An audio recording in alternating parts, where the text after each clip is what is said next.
20th century, we think the time now it's important to make the change. So we looked at alternatives. The first alternative we looked at was the current vendor. The current vendor does have a new Windows-based system. However, we don't think that that system would meet all of Milton's needs. It doesn't include modules for accounting and utility billing. It doesn't include the connection to the MTRS, the Mass Teachers Retirement System, so we'd still have to go through that process. It's not a Massachusetts-based company with Massachusetts-based solutions, so we don't think that this would serve the needs of the town and the schools. That vendor claims 17 Massachusetts clients, but they've identified only 3, and the estimated cost is approximately $100,000. We looked at a second alternative. I missed that slide, so you missed all of that good stuff. Hopefully you heard it well. Yeah. Another vendor we looked at is a vendor that's used in a number of Massachusetts communities. However, we understand the cost to be significantly more, in the range of $700,000. So we haven't spent a lot of time pursuing that vendor. We've used our time pursuing what we've seen as more cost-effective vendors. The next vendor we've looked at, excuse me, does provide a package, a software package that would meet all of Milton's needs. We've had this vendor out, as we've had the current vendor out twice to make demonstrations to town employees to show what could be done. We think that this vendor would meet all of Milton's needs. It does have a connection to MTRS. It does have utility billing and collections.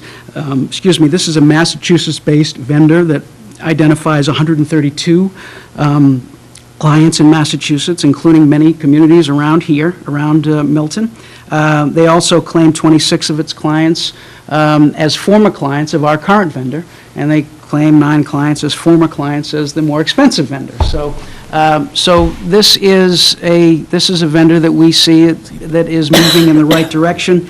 The quote that we have from that vendor is a one-time cost for all modules of $274,000.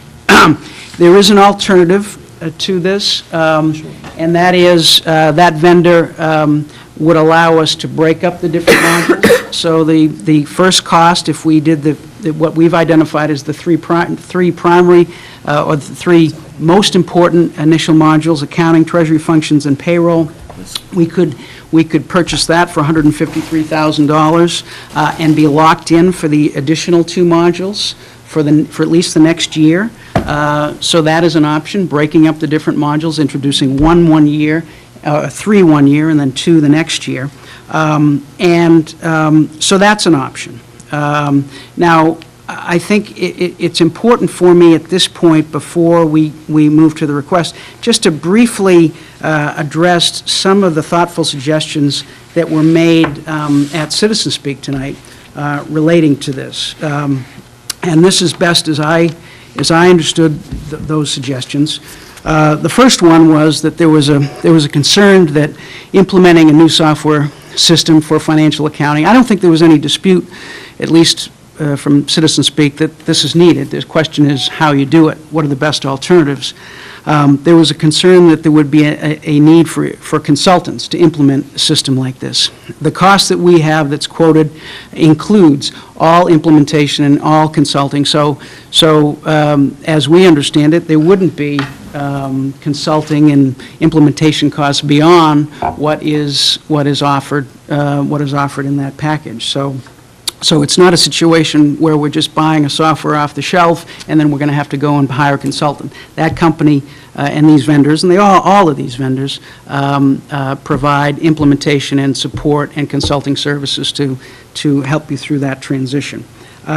Second, there was a suggestion about outsourcing services and outsourcing certain parts, payroll, and looking at other options for outsourcing. We have not looked at options that would segregate the different systems in the town. We have been looking for options that would integrate and consolidate, and we think that's the better way to go. There may be options for outsourcing payroll, but those are not options that it doesn't appear that other towns like us are pursuing. It seems like the better run systems are those that are integrated rather than segregated. There was a suggestion that other bigger vendors might provide more cost-effective solutions. It's been our review that some of these, in terms of the software providers, particularly with some of the new vendors, Massachusetts-based providers, are providing solutions for municipalities. And they were very specific, and I think Amy and Glenn can speak to this. There are very specific needs for municipalities that are not needed and that are different from the needs of private companies. And so we have focused on providers that provide for the needs of municipalities, which are different and distinct from those of private companies. So we focused on those kinds of vendors, the kinds of vendors that respond to the needs that we have, rather than just others. So I think these are helpful suggestions. We've looked at this over the last 10 months. We've met about 28, 29 times. We've had demonstrations from different vendors. We've spent a lot of time, and certainly I think would be willing to entertain any kind of suggestions, but these are the best solutions we've come up with after all that work in the last several months. So, based on that, our request is to segregate we think the best solution, given the financial realities, is to segregate the replacement of software into the first three categories: accounting, treasury functions, and payroll, which would be about $160,000 this year, and then to pick up with the other two, which would be collections and utility billing in fiscal 2017. And so our request is that you support the Board of Selectmen in proposing that and seeking that funding for updating the financial accounting software. So I'm sure I've left things out, and perhaps the other members of the committee can supplement, and if you all have any questions, please feel free. Do you all have anything you want to correct that I said incorrectly? The only thing I would like to add is, I just wanted to add that cost also includes training.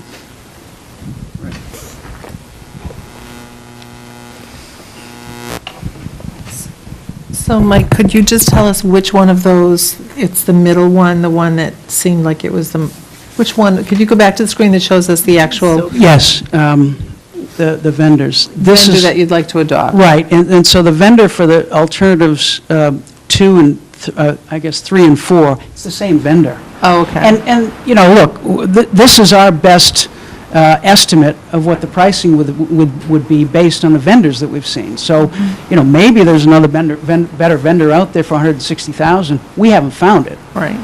But that's what we think would solve what has been a vexing problem for this town for quite a while, as I understand it.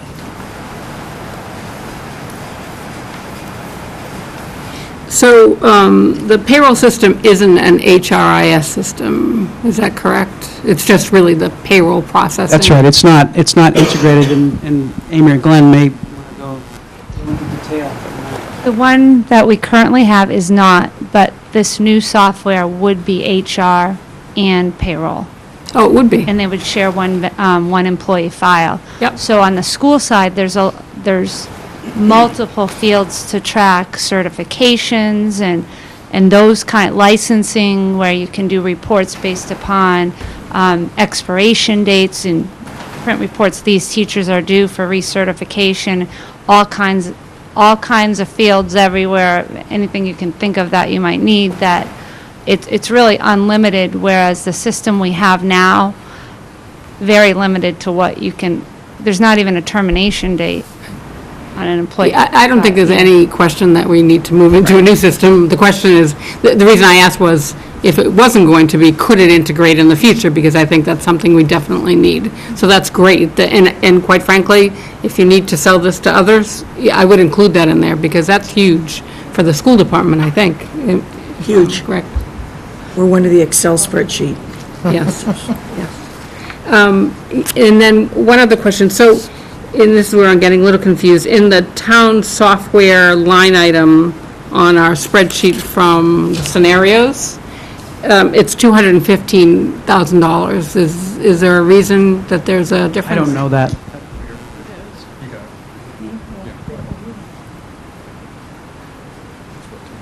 Right.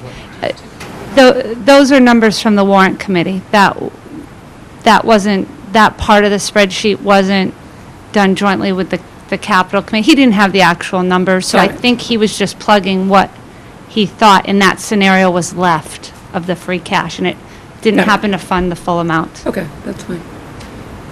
And so the 40,000 or so dollars of maintenance and hosting fees, is that built into the request for the FY16 budget? The current maintenance fees under the current vendor are about $62,000 a year. So it would actually, if we just did the first 3 modules, it would be a net savings.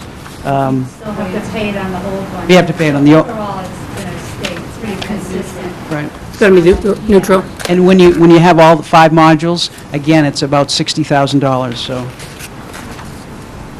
Great. Thank you. Thank you.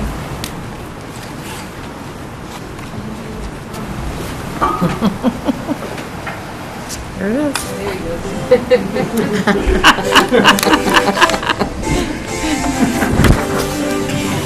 Gonna hear this again at town meeting? Definitely has differentiated his.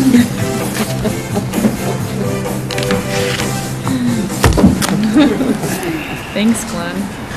I move that we accept the recommendation of the Town School Consolidation Committee, would commit $160,000 for the accounting, payroll, and treasury modules for fiscal 16, and the additional amount for the remaining modules in fiscal 17.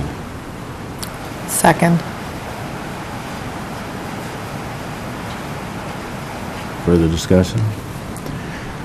All in favor of the motion? It's unanimous.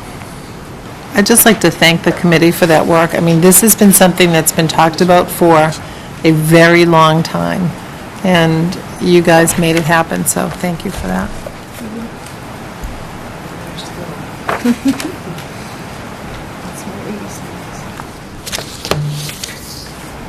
So several weeks ago, the selectmen asked us to collaborate with them on an exercise to try to project the town's financial picture over the next 5 years.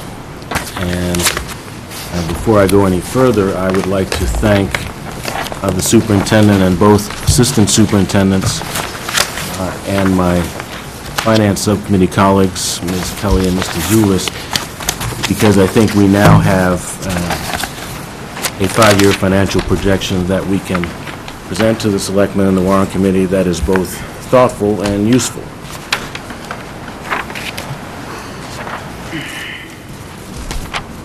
That's not good.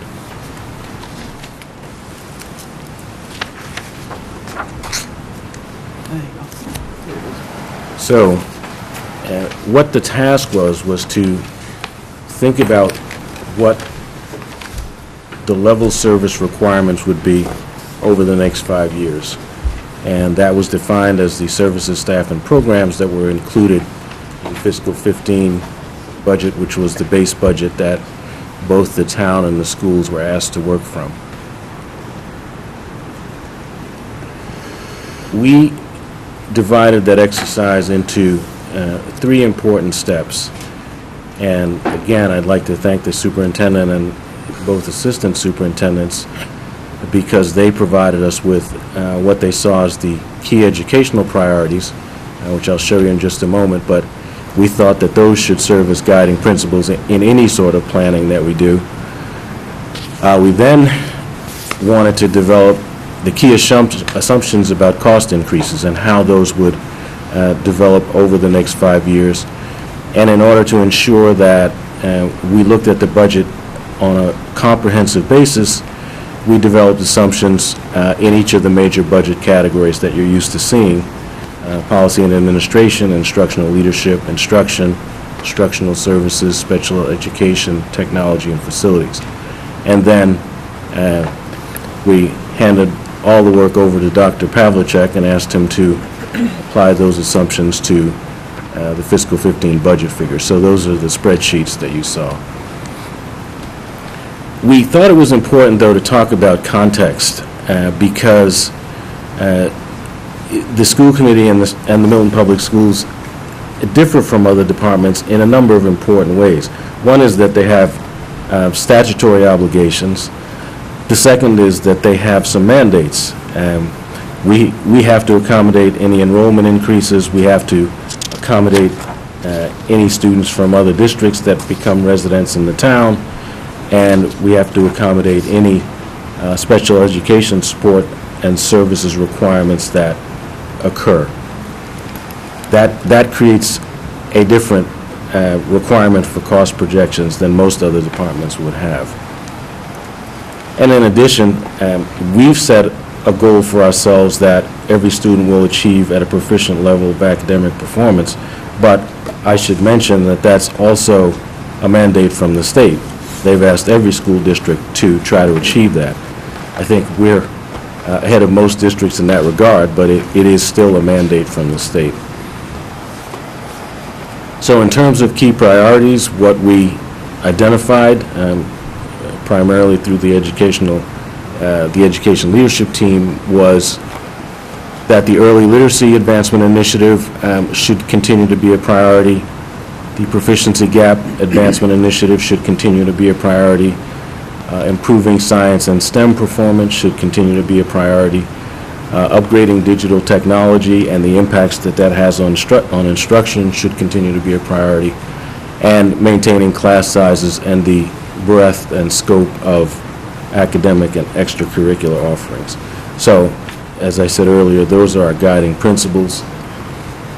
In terms of assumptions, I can go through all of these if you'd like, but in the policy and administration area, we assume that the merit budgets and the cost of living adjustments for our HRS employees, which are our non-union employees, will be reasonably consistent with current trends, so they will stay about the same in terms of cost increases we would anticipate. We assume that we would need larger legal budgets in those years where we're doing collective bargaining. On the special education side, we're assuming 5% cost increases in out-of-district tuitions, 6% annual increases in sped services costs. We assume that circuit breaker, which is a reimbursement that we get, as you know, would continue to at about current levels, which is approximately 70%. We assume that the annual increases in the Medicaid reimbursements will match the sped service cost increases. We assumed 3% increases in sped staffing cost and 3% increases in sped transportation.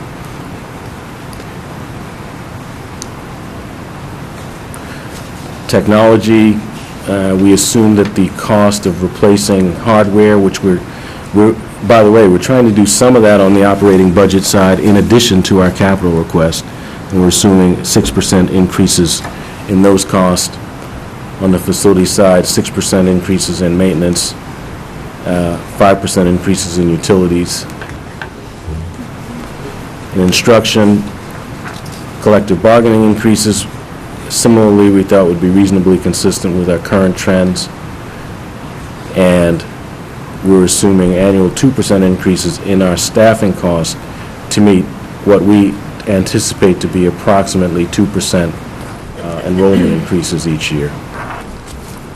In the instructional services area, we're assuming that the annual charge-offs to food services and community schools will remain relatively consistent, assuming a 5% increase in regular education transportation costs in fiscal year 18, which is when the contracts will be renegotiated. And if you take all that, what we asked Dr. Pavlicek to do was to take each of those assumptions by budget category, weight them according to their proportion in the budget, develop overall cost increases for our salary and non-salary lines, and if you do all of that, we get roughly a 5% annualized increase, blended growth increase, and if you apply that across the 5 years, these are the numbers that we would be looking at. So I think we've got a very solid foundation, both in terms of understanding and articulating for the selectmen and the warrant committee what our educational priorities would be, and also a very solid foundation in being able to justify what we see as the increases that we could anticipate and they should anticipate over the next 5 years. Questions?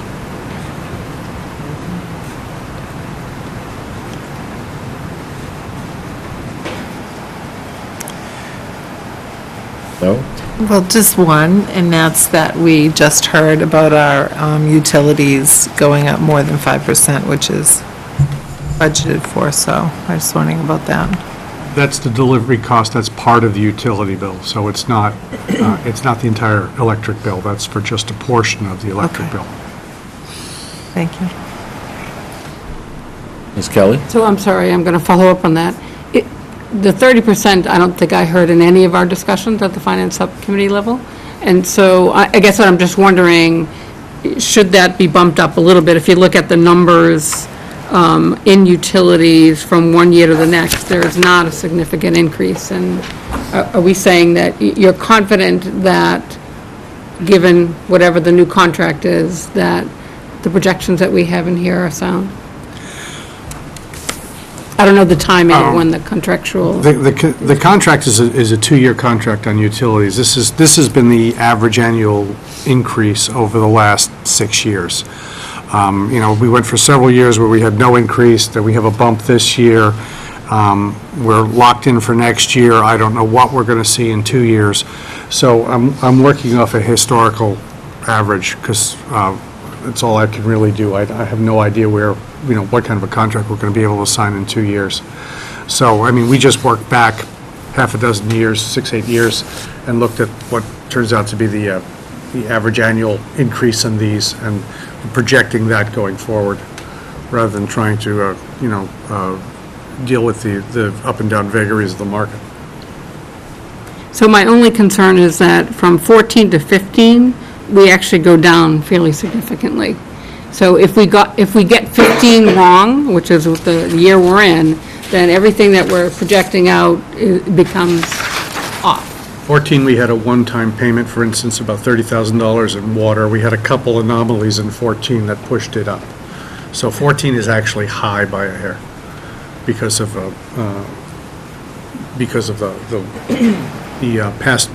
the back due sewer bill, the back due water and sewer bill and so forth. So 14's a kind of anomalous here.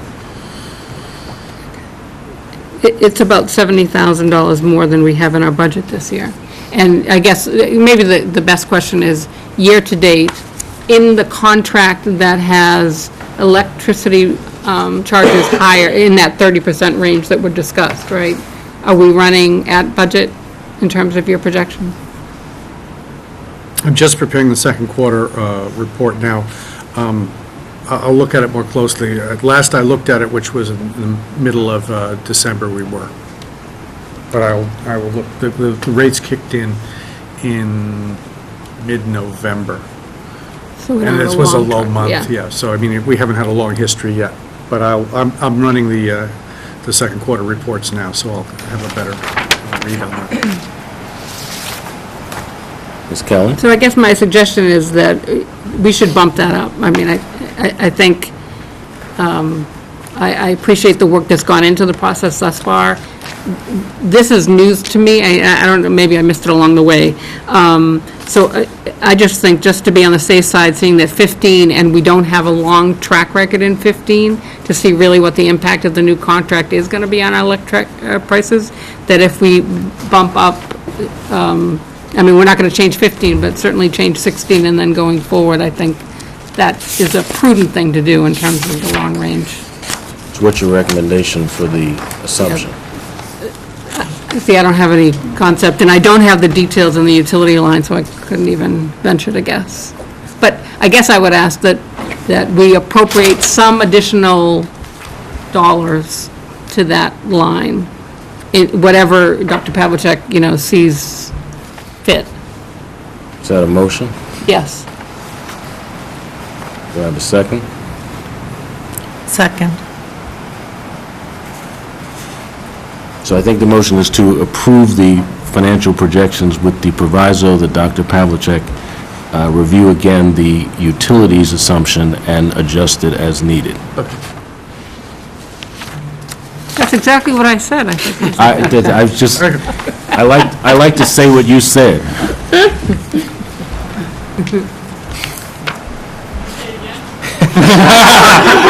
I couldn't, but I bet you Mr. Walker. Ms. Kelly has recommended approval of the 5-year projections with the proviso that the utilities assumption be reviewed again by Dr. Pavlicek and adjusted as needed. Ms. Sheridan? Maybe, I'm not sure if this is part of the vote discussion or outside of the vote discussion, but, so I know this is what the selectmen asked us to do, so what are the next steps with this after that? Next steps are a joint meeting between the school committee, the warrant committee, and the selectmen to discuss the townwide financial 5-year projections. And they're Ms. Fagan is looking for a date when we could do such a meeting. It would probably be, they think, the first or second week in February. Thank you. One of the things that has been generated from this, Amy Dexter's put it together, we have a spreadsheet with this for the various different departments in the town, various different costs in the town and so forth, so that when it's all put together, we'll be able to do things like plug in an override number for a particular year and see how long it will carry us forward and things like that. That was the ultimate goal of this, was to be able to project the needs of the community forward, so you could say, with as much confidence as one can come up with projecting the future, that, an override of X dollars should satisfy us for 2 years, or how much would it take to satisfy to keep us for 3 years or something like that. So, I mean, that was the ultimate goal. And so this will become a line item in that. And then we've accumulated this similar data from other departments and so forth. So it'll give us a picture of the town going forward 5 years. May I just ask a follow-up on that? So free cash has been available that we have not anticipated. And so I appreciate all the work and effort that's going into this, but free cash appears. And is there a way to kind of figure out going forward or project what free cash could maybe be? Or is that just... Very difficult. Yeah. I mean, we can look at what's happened over the last 3 years where we've had a reasonable amount of free cash and try to analyze Right. backwards why it came that way. And to the extent that you can make adjustments in your planning based on that, if, for instance, if a certain amount of it is due to increased revenue over expectations for certain items, well, then you can, increase your expectations in the spreadsheet going forward. Right. To the extent that some of it is due to returns of unspent money in budgets because, a department was budgeted to hire a new staff member but couldn't hire that person for 4 months and therefore had a surplus in their, personnel line, that's probably not projectable. The spreadsheet we were looking at does not project significant amounts of free cash going forward because it would be wrong to count on that. So you have to take a very conservative approach. There are those of us who remember negative free cash from not too many years ago. So it's the sort of thing you certainly don't want to bank on. No, I wasn't proposing that we bank on it, just that it feels like it's pennies from heaven, but you answered my question perfectly. So I think that looking at where it comes from and how that impacts. And you also look at, from a management perspective, you can have policies on what you do with it when it comes in and what you don't do with it when it comes in. And does free cash go to supplement capital purchases, or does it go into, supplement stabilization or into, OPEB issues for post-employment benefits or so forth? I mean, there are policies that, towns can make as to what to do about such things. And generally, having those policies is seen as being a good idea. Thanks, Glenn. On the motion, all in favor? It's unanimous. Can I just ask, do we have a date scheduled for that joint, For, the joint no, warrant not committee? yet. They're looking for a date.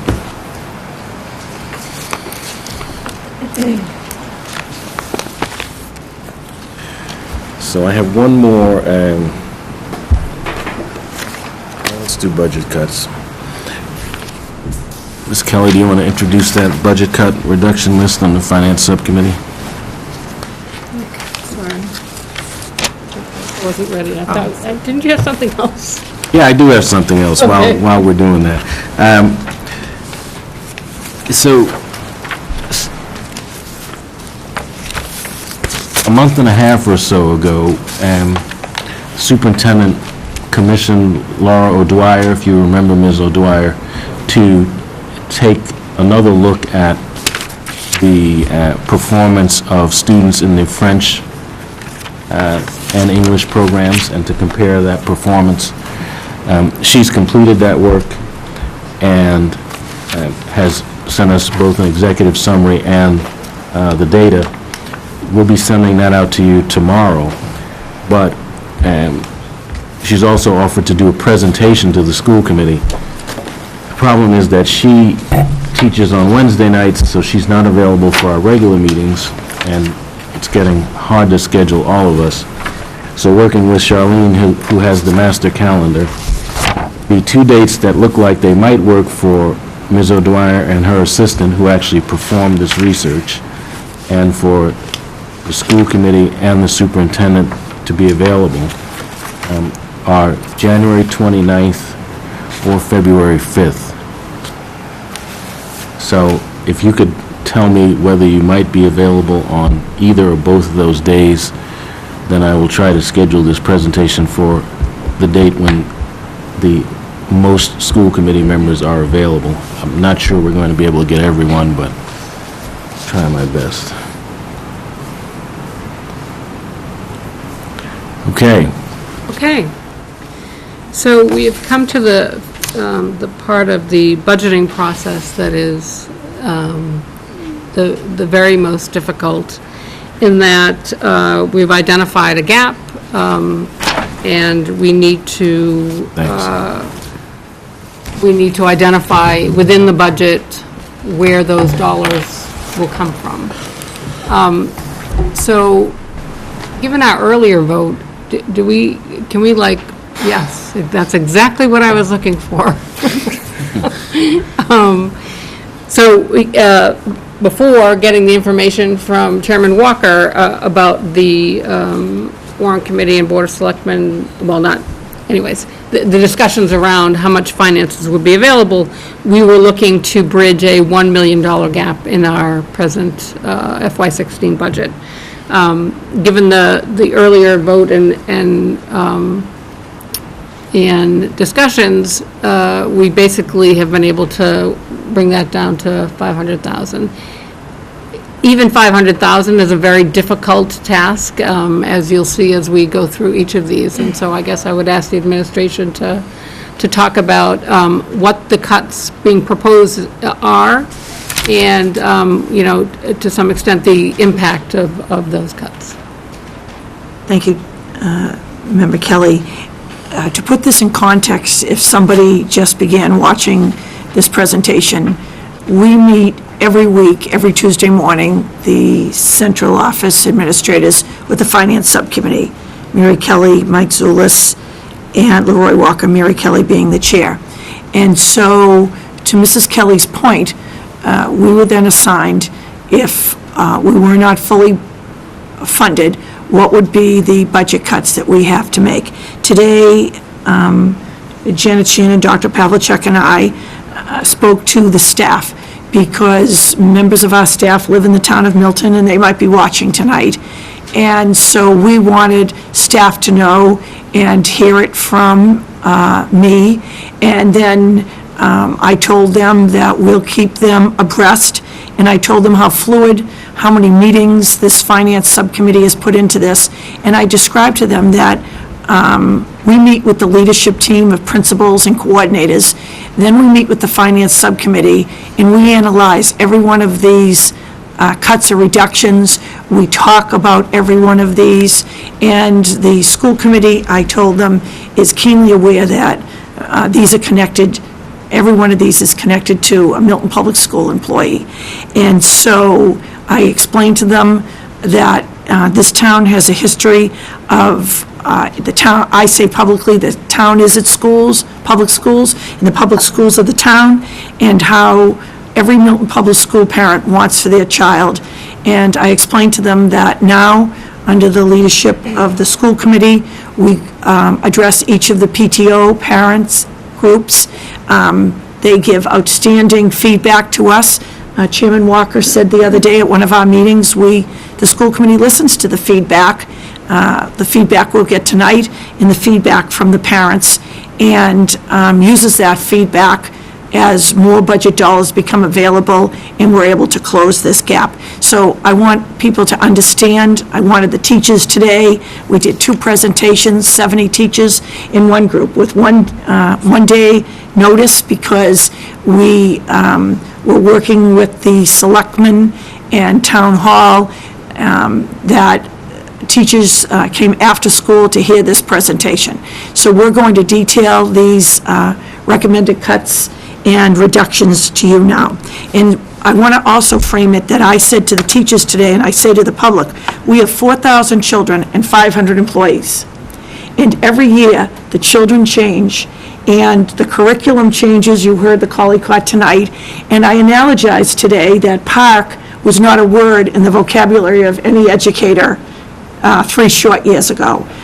English language learners were the requirements that we have to meet now. So we live under mandates. So every year, I said to them, you're going to see some of these cuts or reductions, but every year, the demands of the 4,000 clients change. The needs of the students change. So I brought them back to, Mary Kelly sat here years ago when there would be 30 teachers on a cut reduction list. And so I said to them, we're really responding to the needs of the district. So beginning at the elementary level, we have worked hard and long with the teachers in art and music and the parents who are advocates for art and music in the Milton Public Schools. They've come to this table. We shared research about the correlation to exposure to art and music, to academic performance. And so we have built up over the years. I said today, at grades 4 and 5, to have an art lesson of 30 minutes is really difficult. By the time you set up the art lesson, remember Sheridan, who knows elementary, is shaking her head in agreement. We moved that up to 45 minutes at grades 4 and 5, 45 minute. So if we are not fully funded, we're going to have to reduce art at grades 4 and 5 from 45 minutes to 30-minute classes. At kindergarten, I told the teachers today, I say that Milton Public School parents are really smart. They're outstanding consumers. And so our full-day kindergarten program, we have 330 children in full-day kindergarten, and 5 parents choose half-day. I don't believe they choose half-day because of the curriculum. They choose half-day because that's their choice in their child's education. So we have, as I told you, next week, that night, I mean, it is an amazing night of parents coming out in the middle of January. These parents are vested the first day of kindergarten. And so the kindergarten curriculum, the assessments that are done, the work we do, pushing kindergarten instruction, these parents want art, music, library, and physical education for their children. One of our recommended cuts is to reduce art and music at the kindergarten level to every other week. So 1 week a child would have art, the next week a child would have music. And again, we're able to meet our contractual obligations. I explained today, and this school committee understands, but for the viewing public, we do this as a K-12 team. You can't eliminate art at the middle school, but have art at the elementary and art at the high school. And we have watched over the years, when we had chorus at grades 3, 4, and 5, and we've reduced chorus to only grade 5, we have seen a reduction in the number of students at the middle school who want to enroll in chorus. So you have to have these feeder programs. And my analogy, just like an advanced placement class, you don't wake up at the 11th grade. This is an education, K-12. We have to work with middle school parents around challenge for all students. These feeder programs, you don't start the violin at the 11th grade. These feeder programs begin at the elementary level. But our recommendation is to eliminate chorus at grade 5. Grade 5 students would still have music, but working with the music department and the fine arts director, we had talked about chorus music. It would eliminate chorus for all grade 5 students. You heard about, and we didn't plan this tonight, and I think it was Member Kelly who introduced it, this preschool exponentially is growing. I told the teachers today, and Ms. Kelly said that her own child was in the classroom. Years ago, we had one preschool classroom that was housed at Milton High School. One preschool classroom. We now have 4 preschool classrooms that run, some programs run, service 2 groups of children a day.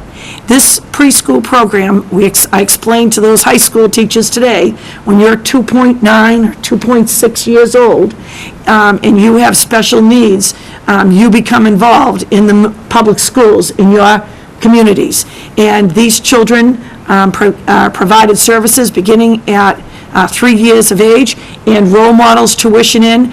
And I have to tell you, this preschool, Holly, it was unbelievable when she was speaking tonight, has become like another school. And the finance subcommittee understands it's almost like running 2 schools within one school. And you can see, we probably take 3 calls a day from Holly Concanon and work with the SPED director on the preschool. The recommendation in the advancement budget was a half-time SPED coordinator, preschool coordinator, who would have special ed background and work in that program. We've recommended not funding that program, that position. We have a STEP program. Again, the school building project and the commitment of the Milton School Committee in this community was to build special ed programs within the district so that these costly out-of-district placements, parents of children with special needs, they want their children, I want to repeat this to you, they want their children in the home schools. They want their children to go to neighborhood schools. They don't want half-hour and hour-long special ed van bus rides. And so we have come so far in the last 10 years building these programs, and the parents and guardians of these children can go to these private placements and come to our programs, and they're able to go to the team meetings and make choices. And to a parent, where our programs and the results of these programs, parents are choosing to stay in the Milton Public Schools. They're costly programs to create, but more costly is this out-of-district placement. Forget the cost. The right thing to do is to create unbelievable programs within the Milton Public Schools. We have a program that houses children from across the district who have emotional issues, and this program can run anywhere from 4 children to 9 or 11 children, and I have to tell you, I attribute Principal Jonathan Redden and the 2 teachers in the program to really the security of that program, the success. Children sometimes mainstream totally out of the program. It's now housed at the Glover, and so we would look to restructure that program based on the anticipated number of children, but I have to tell you that this is a cut that, in special ed, that we're not sure that we can make. But right now, when we're looking at the population of children for next year, we believe that we could reduce 1 teacher in that program. At the middle school, the public and the school committee are familiar with hearing this reduction. I told the teachers today, one of the jewels, I call it, the school district, and I look at smiles in the audience, is the team approach at the middle school. So you're in your elementary schools, your neighborhood schools, you all come together at the middle school, and since the Reverend George Moran created this middle school model with the teams, I probably hear more about the names of the teams at the middle school than I do the individual teachers. And these children are in a team. Parents come in and they meet with the English and the math and the history teacher, a science teacher on the team. This would, and again, we've protected those teams. This would be the first really assault at that team approach, taking the history teacher at 7 and 8, grade 7 and 8, off team. And so when parents come in, teams sit down on, and they talk about every child on the team, this teacher would be off team. Again, I said to the teachers today, I'll say to the public, driven by the finance subcommittee and a leadership team, we do this together. We look at every level of the district, administrators, teachers, support people, and so there's a recommendation to replace one of the vice principals at the middle school with a dean. And so I explained today to the teachers who understand this, that what will happen with doing this, when you have an administrator, that administrator in the new evaluation tool can do these evaluations. The administrators, when it comes to discipline, and if it comes to dealing with families, administrators really take those roles to chair those meetings. The dean is an program, what am I trying to say? A position that's in several middle and high schools. They use these deans as opposed to vice principals. So we have 2 vice principals at the middle, 2 vice principals at the high school. I'll tell you the confidence I have at the high school vice principals is I'll deal with a vice principal at in our schools any day if I can't reach the high school principal. That's how effective they are. Our recommendation is to, again, this is driven by the budget, is to replace one of the vice principals with a dean at the middle school, not our choice, but looking at every level of the district. At the middle school, we've recommended a 0.2 reduction in an art teacher, a 0.2 reduction in a music teacher, and a 0.2 reduction in a computer teacher. I said today to this very attentive group of teachers that Milton parents and school committee members are very smart. This would eliminate options for students at the middle school. It will increase class size in the other electives. And when we go out to the PTOs, the parents understand, and I said today that teachers are looking, this is a competitive market. We're competitive. We're a competitive organization that Mr. Zulus is looking to streamline our finances. So all of these teachers are looking for full-time positions. For me to hire and the administrators to hire 0.8 positions, those are not going to be the teachers that are hired until next Labor Day at the end of the summer. And they're going to be difficult to fill. Talented, we get in competition with districts to fill a 0.8 position is going to impact our teaching force. But even more important than that, it's going to decrease offerings for students, and it's going to increase the class size. I gave them the analogy James Jett referred to the high school. With his anticipated cuts, I believe, let's talk about 200, let's say when we get to the high school, 200 or 220 children in one of the 7 periods are not going to be if we add up the elective reductions at the high school. And so his analogy is, where are these children going to go? It's going to up the enrollment in other classes, and it's going to eliminate options. Mary Gormley's analogy is, the student who comes to school for auto, who's driven by the other 6 periods of the day, but it's auto that brings that child to school. Or it's music theory that brings that child to school, or the music teacher who every morning's looking at that child's progress report and urging them to excel in their other classes because they want to go to university to study music. So again, every one of these cuts and reductions is an impact of a Milton Public School teacher who's impacting students all day. At the high school, these recommended reductions are going to eliminate course offerings, you understand this language as well as I do, and decrease offerings and increase enrollment. The recommendation is a .2 reduction of an art teacher at Milton High. We have 2 tenured or teachers with professional status. One of those individuals will, again, this is why I dealt with the teachers and the principals. Ms. Kelly asked me about this.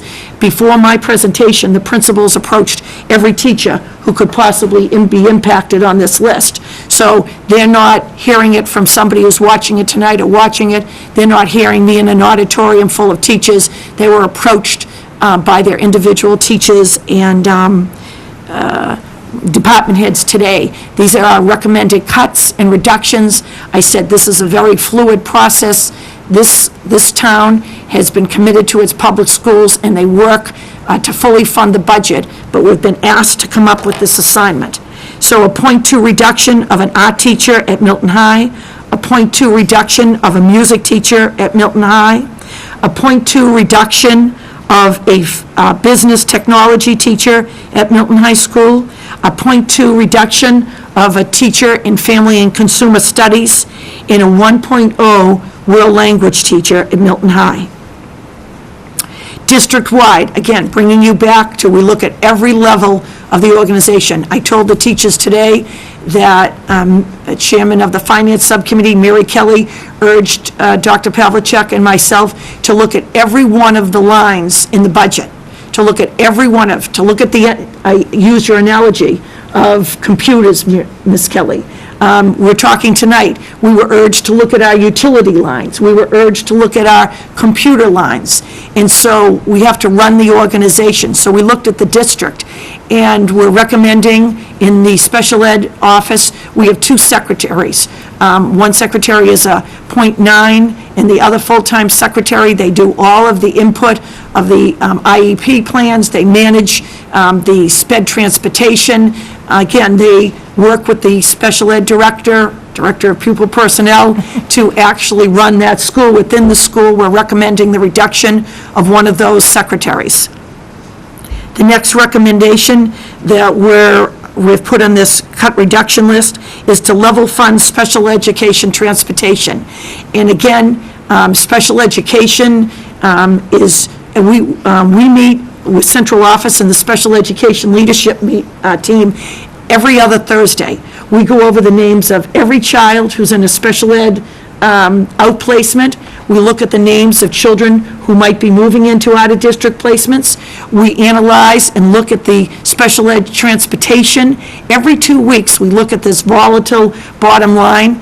Again, I explained to the teachers today, I'm explaining to you and the viewing public, based on being able to create these programs in district, Dr. Pavlicek and the Director of Pupil Personnel have put up a $27,000 reduction in special ed transportation for next year. We looked at our copier replacement reduction program. I told the teachers today, Dr. Pavlicek has done an outstanding job pulling in all the maintenance contracts, actually having a maintenance program on every copier in the district, moving copiers that are less used to more highly used areas, and we're looking at recommending a $5,000 reduction in that copier replacement program, a program that he's come up with that would set that program back. And I said to the teachers today, I've said to the Finance Subcommittee, we prioritize people. But if it weren't for the Milton Foundation for Education, our teachers, you heard about Blue Hills Grant, this Donors Choose, the advancement budget. This professional development and text materials and supplies line is so important. And we've worked so hard to inch up that budget over the years, and when we went to warrant committee, we told the story that we have become, and we spend an inordinate amount of time, I often say, doing fundraising. And so this is not a line that should be supplemented with fundraising, and, I've said publicly, I go to every month with Ms. Padera to the Milton Foundation of Education. They do not want to assume the taxpayer's responsibility. They want to enhance the experience of every Milton Public School child. So these next recommendations in professional development, the reduction of $33,000 in next year's budget, in text materials and supplies, a reduction of $20,000 in text materials and supplies in next year's Milton Public School budget. The charge was, if you weren't fully funded, if we weren't fully funded and we had to make reductions of $500,000, this is absolutely with, I would say, am I saying correctly, 15 different meetings with the Finance Subcommittee? Dr. Pavlicek shaking his head in agreement. And the leadership team, we would sometime meet with the Finance Subcommittee. That afternoon, meet with the leadership team, go back to the Finance Subcommittee. They have asked every question. They have looked at this list, and I shared the $1 million list, not knowing what the vote would be tonight with the teachers today. But we think that maybe that was in a context of them understanding, and I committed to them on behalf of the leadership team. I didn't speak for the school committee, but I said they're tireless in their efforts. And this district, the warrant committee, the selectmen, town meeting, I say that the school committee, the graduation and the kindergarten information night are two of my highlights. That town meeting fully funding the Milton Public School budget last night. I sat next to Mike Zulis, and I said this was the best night of my school year last year, to know that the teachers were in place and the text materials and supplies had been purchased for the Milton Public Schools to do their work with our 4,000 children means a tremendous amount. So this is the recommendation of the leadership team if the Milton Public Schools aren't fully funded, and every one of these recommended cuts will impact teaching and learning, but it's the recommendation of the full leadership group. Questions? There? So I just want to ask, I have a couple questions, but just to make something clear. So this is a cut list, assuming we have to make $500,000 in cuts, but the advancement budget is already in our budget. That's already funded. Okay. Correct. So, first question, the 30 plus, do we know around what those class sizes would be? 30, I mean, we're at 30 now in some classes. Are we talking 35, 37? Are we talking 31, 32? Do we know around what those class sizes would be? They're all going to be 30 and up, but what I can do is, with the high school, do an analysis of that for the next meeting, and once you ask, when we go out, we'll incorporate that into our presentations for parents. So it's dual, I'm going to repeat myself. Yeah. It's a double impact. Offerings are going to be eliminated, and class size in the other electives are going to increase. Okay, so, I mean, in looking at all of this, there are a couple things that come to mind. First of all, I agree with Superintendent Gormley. I think that the 30-minute art class, especially for grades 4 and 5, is pretty useless. And so you're essentially kind of cutting art from those grades. Using art and music every other week in kindergarten is disappointing. I think it also comes to mind that the MFE's whole push this year is called Full Steam Ahead, which is, protecting art and allowing all these, raising money to enrich art, and we're cutting it from those 3 grades. eliminating chorus, that's always on the list, and I think it's a mistake. And then the preschool coordinator has to be the fastest cut position I've ever seen on the board, something that I had said, if we're looking at advancement, this is something that needs to be done. That I think all the principals at the elementary school are overwhelmed, and Collycott especially, they have the largest group of students, and they have the preschool with no preschool director. And we've also, and I believe in the advancement, have added money to expand our preschool programs, yet we're not going to have a preschool coordinator. Middle and the high school, I've just already talked about the decreased offerings, pushing those class sizes up is bad, obviously, and, just for the middle school, for people that don't know, the computer class is something that's where kids kind of learn how to use not just use the computer programs, but learn how to type and be able to do their papers quickly instead of searching out keys. It's important. Now, there's a lot of kids that probably won't be able to take that, and the art and music is important too, but for all those reasons, I don't know if I can support this vote of these cuts in lieu of moving forward. An advancement budget is great and all that we've heard about how wonderful it is, but not if we're going to cut all these other programs in lieu of moving, targeting some areas based on test scores. I just can't do it. I think that we have to protect all these programs, and these are programs that are in existence. We can't add other things and then cut out other things unless we're saying those things aren't important. So I have a hard time supporting this cut list for those reasons.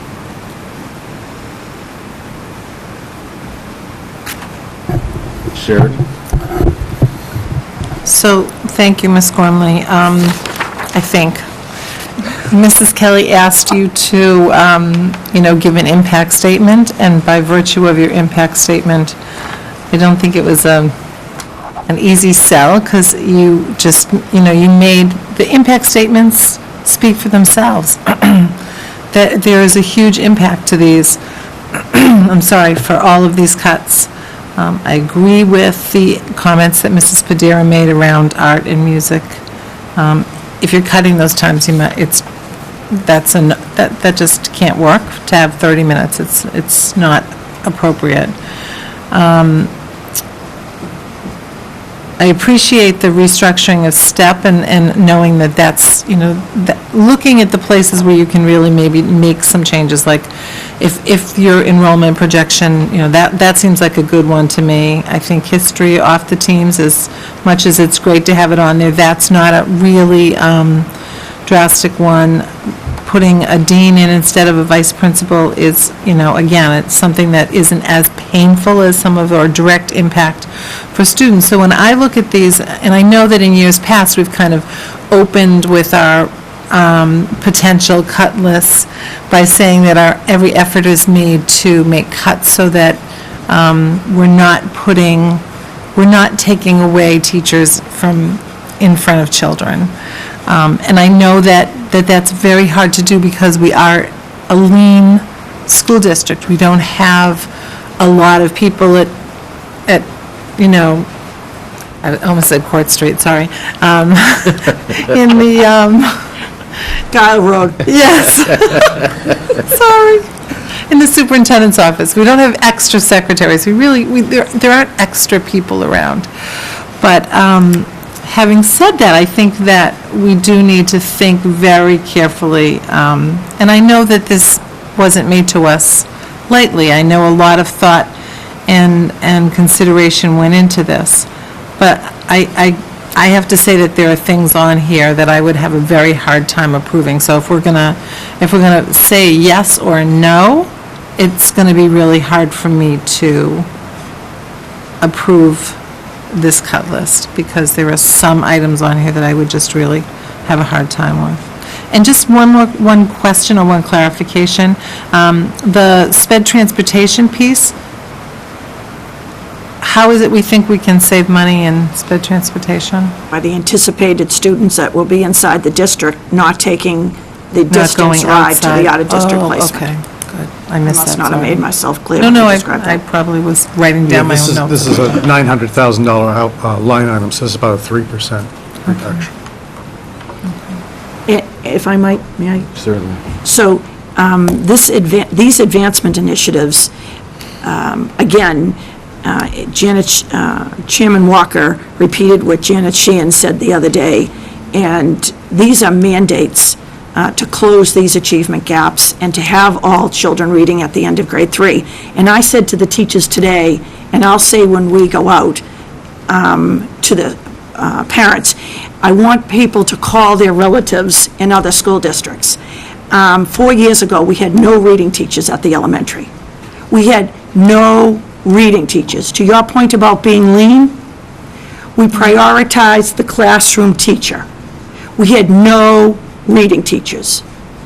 We're seeing a correlation with the reading teachers at grades 1 and 2 and the number of children who have to, who are going in and having IEPs. And so we are committed to these initiatives. You heard science, and so I know that we don't want to talk about the students being tested, but we sit here and I heard every one of you. Could you describe those science scores? Could you explain to me why those 4th grade scores? And the way that that's going to be done is to put the curriculum in the hands of the teachers and to give them the professional development and the reading teachers at grades 1, 2, and 3. And we see a need in this district for a reading teacher, one reading teacher at the middle and one reading teacher at the high school. And we've worked with Finance Subcommittee and making recommendations to the Warrant Committee about one-time funds. So Dr. Pavlicek is working with Finance Subcommittee in those finance, in our finance meetings to identify. And we're very conscious that we're here for the long term. And so, but which funds can be just one-year funds in the advancement budget? But we don't want to eliminate any of these, but again, they're at the expense of all children have to be able to excel. And I want them to excel in art and music. I said, nobody ever leaves the Milton Public Schools for a better art or music program. And so I couldn't be prouder. And again, you have children. It would be like eliminating one of your children. So this is, I talk about the best nights. This is the worst night. And that's the worst afternoon of my career, this day, every year in the Milton Public Schools. When I have to say, the people who are on this list can see me morning, noon, and night, starting tomorrow, anytime they want, to see where they are on the reduction list. But I said to them, you live in a community that they're committed to their public schools. I haven't met a Milton Public School parent who didn't want for their child. So this community, the Warrant Committee, Town Hall, the town meeting, they're committed to finding these funds to support the Milton Public Schools. That's what I found, and that's what I committed